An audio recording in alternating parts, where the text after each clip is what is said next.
Hello विद्यार्थी मित्रांनो, मी तुमचा एज्युकेटर अरविंद आणि तुमचं स्वागत आहे ग्लोबल ऑनलाईन मध्ये. विद्यार्थी मित्रांनो, महाराष्ट्र लॉ सीईटी साठी आपण लॉजिकल अँड अनालिटिकल रिझनिंग या विषयाची सिरीज सुरू केली आहे. या सिरीज मधील आजचा जो टॉपिक आहे तो आहे स्टेटमेंट अँड कन्क्लुजन, म्हणजेच विधान आणि निष्कर्ष. तर या टॉपिकवरील आज आपण महत्त्वाचे एमसीक्यू, त्यांचे आन्सर्स आणि आन्सर्सचं डिटेल एक्सप्लेनेशन आजच्या व्हिडिओमधून आपण पाहणार आहोत. तर विद्यार्थी मित्रांनो, महाराष्ट्र लॉ सीईटी 2025 ची लाईव्ह बॅच आम्ही ग्लोबल ऑनलाईन मध्ये सुरू केली आहे. ही बॅच 20 जानेवारी 2025 पासून सुरू झालेली आहे. या बॅच मध्ये तुम्हाला संपूर्ण अभ्यासक्रमावरती डेली लाईव्ह लेक्चर्स मिळतात. या लेक्चरच्या माध्यमातून तुमचा संपूर्ण सिलेबस या बॅच मध्ये कव्हर केला जाईल. त्याच्यानंतर व्हिडिओ लेक्चर्स, संपूर्ण अभ्यासक्रमाच्या अपडेटेड नोट्स, 50 पेक्षा अधिक मॉक टेस्ट आणि 2000 पेक्षा अधिक एमसीक्यू तुम्हाला या बॅच मध्ये अवेलेबल असतील. तर विद्यार्थी मित्रांनो, ही जी बॅच आहे ती संपूर्ण तुमची परीक्षा होईपर्यंत चालणार आहे आणि ही बॅच जॉईन करण्यासाठी स्क्रीनवरती दिलेल्या नंबरवरती तुम्ही व्हॉट्सअप करा किंवा प्ले स्टोअरवरती जाऊन ग्लोबल ऑनलाईन ॲप डाउनलोड करा. त्या ॲपमध्ये तुम्ही तुमच्या मोबाईल नंबरने रजिस्टर करून तिथेही हा कोर्स तुम्ही परचेस करू शकता आणि तुम्ही आमच्या लाईव्ह बॅचला जॉईन होऊ शकता. तर मित्रांनो, स्टेटमेंट अँड कन्क्लुजन या टॉपिकमध्ये आपल्याला प्रश्नामध्ये विधानं दिलेली असतात आणि काही निष्कर्ष दिलेले असतात. तर आपण ते विधानं पाहायची, ते स्टेटमेंट पाहायचं, त्याला ॲनलाइज करायचं आणि त्या स्टेटमेंटवरनं कोणतं कन्क्लुजन हे करेक्ट असेल हे आपल्याला इथे शोधावं लागतं. जसं की तुम्हाला प्रश्न दिलाय, unemployment is one of the main reason for the poverty of the country. तर विधानामध्ये सांगितलंय बेरोजगारी ही देशातील गरिबीचे मुख्य कारणांपैकी एक कारण आहे. तर मित्रांनो, आपण जर हे स्टेटमेंट अनालाइज केलं, जर आपण हे विधान पाहिलं की अनएम्प्लॉयमेंटला इथे गरिबीचं मुख्य कारण इथे स्टेटमेंटमध्ये म्हटलेलं आहे. तर आपण कन्क्लुजन्स आता इथे पाहूयात. To end poverty it is required to create employment opportunities. गरिबी संपवण्यासाठी रोजगाराच्या संधी निर्माण करणं आवश्यक आहे. दुसरं कन्क्लुजन आहे, all the people in the country are unemployed. देशातील सर्व लोक बेरोजगार आहेत. तर मित्रांनो, आपण इथे स्टेटमेंटमध्ये पाहू शकतो, आपल्याला इथे पॉवर्टी विषय दिलाय, गरिबी विषय दिले आणि अनएम्प्लॉयमेंट विषय दिले. तर इथे पॉवर्टीला रिझन आपल्याला अनएम्प्लॉयमेंट सांगितलेलं आहे. म्हणजे देशात जी गरिबी आहे ती बेरोजगारीमुळे होते. फक्त एवढंच आपल्याला स्टेटमेंटमध्ये दिलंय. ठीक आहे, याच्या व्यतिरिक्त आपल्याला दुसरं काही दिलंय का? तर नाही. याच्या व्यतिरिक्त आपल्याला स्टेटमेंटमध्ये दुसरं काहीही वेगळी माहिती सांगितलेली नाहीये. आता कन्क्लुजन्स मध्ये काय सांगितलंय? To end poverty. आपल्याला जर गरिबी संपवायची असेल तर आपल्याला एम्प्लॉयमेंट अपॉर्च्युनिटीज जनरेट करणं खूप महत्वाचं आहे. म्हणजे गरिबी संपवण्यासाठी रोजगाराच्या संधी निर्माण जर केल्या तर गरिबी संपू शकते, असं म्हटलंय एका कन्क्लुजन मध्ये. दुसऱ्या कन्क्लुजन मध्ये म्हटलंय, all the people in the country are unemployed. देशातील सर्व लोक बेरोजगार आहेत. तर आपल्या स्टेटमेंट वरून म्हणता येईल की आपण जर देशातली गरिबी संपवायची असेल तर रोजगाराच्या संधी निर्माण केल्या तर गरिबी संपू शकते. त्याच्यामुळे निष्कर्ष 1 जो आहे तो इथे चांगल्यापैकी अनुसरतोय. तो जर निष्कर्ष 2 आपण जर पाहिला तर देशातील सर्व लोक बेरोजगार आहे असं म्हटलं गेलंय. तर स्टेटमेंटमध्ये असं काही सांगितलं नाही की देशातले सर्वच लोक किंवा सर्वच लोक अनएम्प्लॉयड आहेत किंवा सर्वच लोक गरीब आहेत. त्याच्यामुळे निष्कर्ष 1 इथे अनुसरला जातोय. ओनली कन्क्लुजन 1 इथे फॉलो होतोय. त्यामुळे या प्रश्नाचं योग्य उत्तर असणार आहे ओनली कन्क्लुजन 1 फॉलोज. तर आपण आता पुढचा प्रश्न पाहूयात. The nation x faced increased international opposition due to its decision of performing 8 nuclear explosions. Conclusions आहेत, the citizens of the nation have favored the decision. Second conclusion is, some powerful nations do not want the other may become powerful.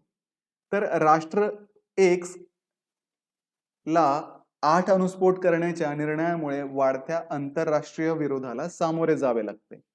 निष्कर्ष आहे, राष्ट्राच्या नागरिकांनी या निर्णयाला पाठिंबा दिला. काही शक्तिशाली राष्ट्रांना इतर देश सामर्थ्यवान होऊ नये असे वाटते.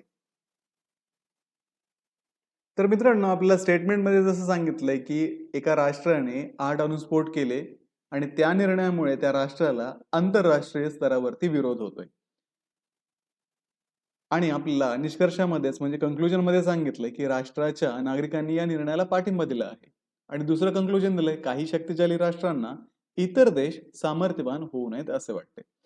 तर आता स्टेटमेंटमध्ये सांगितलंय की अणुस्फोट केले त्या राष्ट्राने आणि त्या निर्णयामुळे आंतरराष्ट्रीय स्तरावरती त्या राष्ट्राला विरोध होतोय. आता आंतरराष्ट्रीय स्तरावरती हे विधान आहे आणि निष्कर्षामध्ये आपल्याला राष्ट्रातल्या नागरिकांविषयी सांगितलंय पहिल्या निष्कर्षामध्ये. दुसऱ्या निष्कर्षामध्ये आंतरराष्ट्रीय स्तरावरती माहिती दिलेली आहे. याच्यामध्ये असं सांगितलंय की काही शक्तिशाली राष्ट्रांना इतर देश सामर्थ्यवान होऊ नयेत असे वाटते. तर आता जर स्टेटमेंट आंतरराष्ट्रीय लेवलवरचं आहे तर इथे निष्कर्षामध्ये पण आंतरराष्ट्रीय लेवलवरती इतर देशांना असं वाटतंय काही देश जे आहेत ते सामर्थ्यवान किंवा शक्तिशाली होऊ नयेत. त्याच्यामुळे निष्कर्ष 2 इथे योग्य पद्धतीने अनुसरल्या जातोय. त्याच्यामुळे ऑप्शन बी याचं करेक्ट आन्सर असणार आहे. फक्त निष्कर्ष 2 अनुसरतो. यानंतर पुढच्या प्रश्नामध्ये आपल्याला स्टेटमेंट दिलंय. The chief minister emphasize the point that the government will try its best for the development of farmers and rural poor. Conclusions are given. The former government had tried seriously for the development of these people. The government will not try seriously for the development of urban poor. तर मुख्यमंत्र्यांनी सरकार शेतकरी आणि ग्रामीण गरिबांच्या विकासासाठी सर्वोत्तम प्रयत्न करेल यावर भर दिला. निष्कर्ष आहेत पूर्वीच्या सरकारने या लोकांना विकासासाठी गंभीर प्रयत्न केले नव्हते. आणि दुसरं निष्कर्ष आहे हे सरकार शहरी गरिबांच्या विकासासाठी गंभीर प्रयत्न करणार नाहीत. आता पहा मित्रांनो, इथे स्टेटमेंटमध्ये सांगितलंय की मुख्यमंत्र्यांनी सरकार शेतकरी आणि ग्रामीण गरिबांच्या विकासासाठी प्रयत्न करणार आहे असं मुख्यमंत्र्यांनी सांगितलंय. पण निष्कर्षामध्ये काय दिलं आपल्याला? पूर्वीच्या सरकारने या लोकांच्या विकासासाठी गंभीर प्रयत्न केले नाही आणि हे सरकार शहरी गरिबांच्या विकासासाठी गंभीर प्रयत्न करणार नाही. आता याच्यावरून आपण असं म्हणू शकतो का की आता मुख्यमंत्र्यांनी या वर्षी सांगितलंय म्हणजे मागचे जे सरकार आहे मागच्या सरकारने काही प्रयत्न केले नाही. या स्टेटमेंटवरनं हे क्लिअर होत नाही.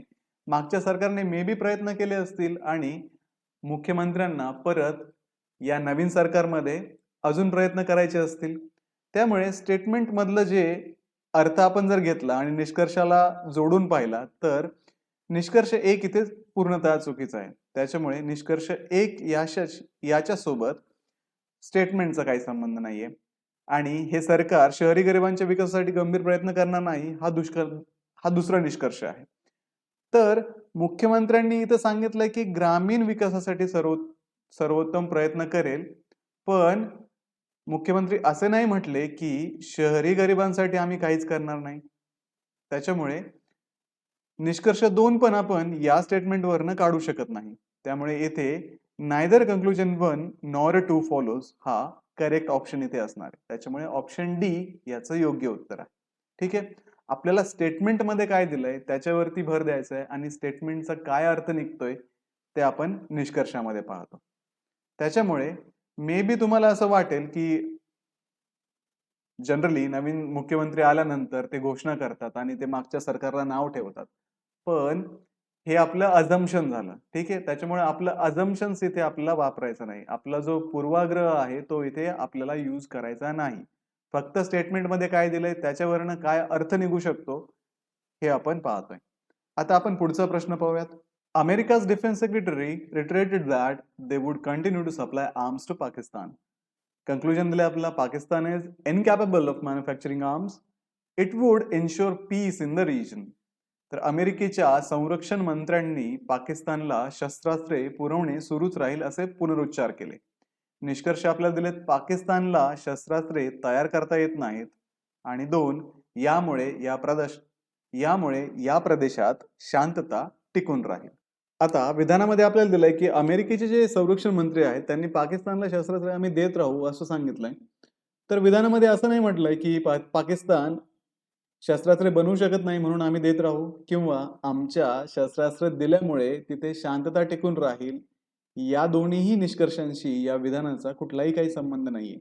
त्यामुळे दोन्हीही निष्कर्ष इथे अनुसरले जात नाही. म्हणून या प्रश्नाचं योग्य उत्तर असणार आहे option D neither conclusion 1 nor 2 follows. ना निष्कर्ष 1 ना 2 अनुसरतो.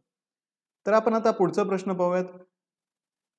The majority of Indian laborer belong to the unorganized sector and most of them earn very low. Conclusions: the laborer belong to the organized sector have better benefits and stability. Some laborers belong to the unorganized sector have regular and certain income. भारतीय मजुरांचा बहुसंख्य भाग हा असंघटित क्षेत्रात आहे आणि त्यापैकी बहुतेकांचे उत्पन्न फारच कमी आहे. संघटित क्षेत्रातील मजुरांना चांगले फायदे आणि स्थैर्य मिळते. असंघटित क्षेत्रातील काही मजुरांना नियमित आणि निश्चित उत्पन्न मिळते. तर आपण इथे निष्कर्ष 1 जर पाहिला तर संघटित क्षेत्रांना किंवा संघटित क्षेत्रातील मजुरांना चांगले फायदे आणि स्थैर्य मिळते. आता वरती विधान दिलंय की असंघटित क्षेत्रातलं म्हणजे बहुसंख्य भाग हा असंघटित क्षेत्रातील आहे असं म्हटलंय आणि त्यापैकी बहुतेकांचे उत्पन्न फारच कमी आहे असं म्हटलंय. म्हणजे बहुसंख्य भाग असंघटित आहे, काही भाग संघटित असणार आहे आणि जे बहुसंख्य भाग असंघटित आहेत म्हणजे जे असंघटित क्षेत्रात आहे त्यापैकी बहुतेकांचे उत्पन्न फारच कमी आहे. बहुतेकांचे फारच कमी आहे म्हणजे काहींचं उत्पन्न हे नियमित आणि निश्चित असणार आहे. म्हणून संघटित क्षेत्रातील मजुरांना चांगले फायदे आणि स्थैर्य मिळते. आपण हे या स्टेटमेंटवरनं किंवा या विधानावरनं शुअर असं म्हणू शकत नाही.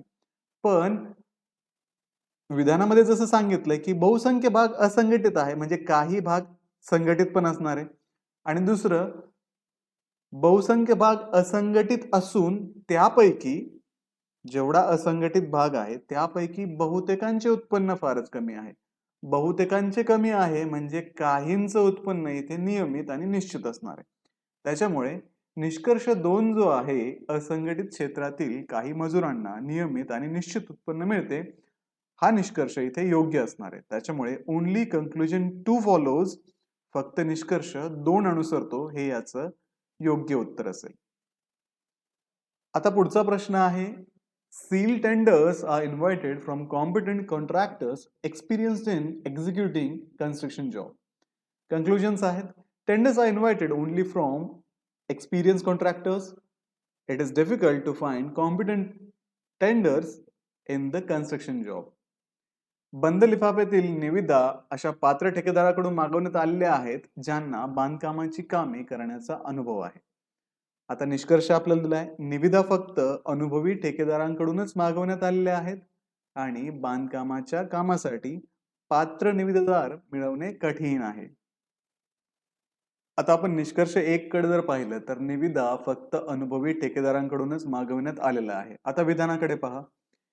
बंद लिफाफ्यातील निविदा अशा पात्र ठेकेदाराकडून मागवण्यात आलेल्या आहेत ज्यांना बांधकामाची कामे करण्याचा अनुभव आहे आणि निष्कर्षमध्ये फक्त अनुभवी ठेकेदारांकडून निविदा मागवण्यात आलेल्या आहेत.